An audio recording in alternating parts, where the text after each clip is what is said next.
The greatest leader is not necessarily the one who does the greatest things, he is the one that gets the people to do the greatest things. The most terrifying words in the English language are, "I'm from the government and I'm here to help."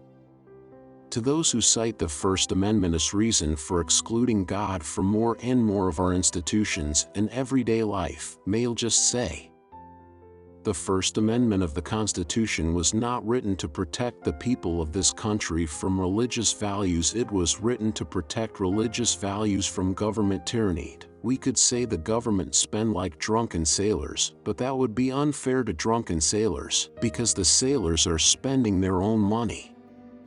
Remember that every government service, every offer of government-financed security is paid for in the loss of personal freedom. In the days to come, whenever a voice is raised telling you to let the government do it, analyze very carefully to see whether the suggested service is worth the personal freedom which you must forego in return for such service.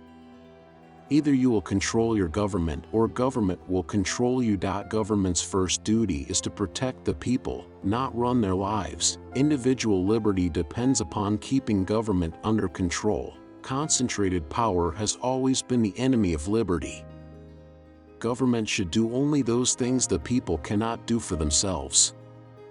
In this present crisis, government is not the solution to our problem. Government is the problem.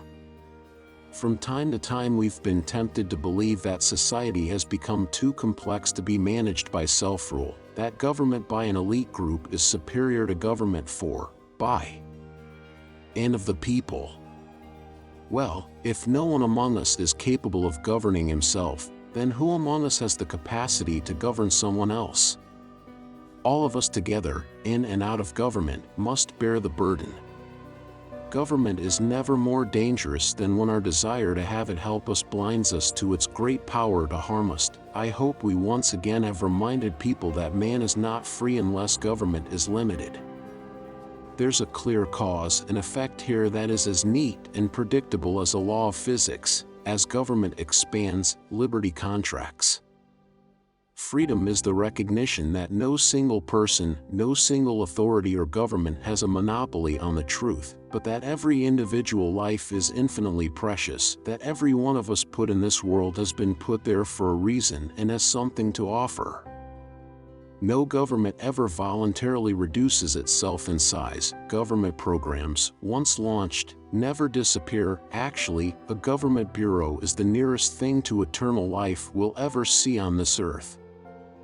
Millions of individuals making their own decisions in the marketplace will always allocate resources better than any centralized government planning process. History comes and history goes, but principles endure.